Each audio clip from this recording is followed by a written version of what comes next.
Get ready for a delicious white hot chocolate recipe for the third in our hot chocolate series. Let's get to it. Hey everyone, I'm Ara. And I'm Ayush. And we're the Tasty Twins, the channel that gives you the best tutorials for your most favorite desserts, drinks, snacks, and more.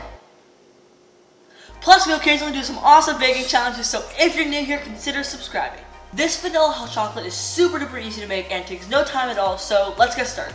Alright, you're first going to get a mug and you're going to add in a 1/4 cup of white chocolate chips. Now you're going to add in 1 cup of whole milk. Now you're going to go ahead and add in a 1/2 teaspoon of vanilla extract and go ahead and put it in the microwave for 45 seconds.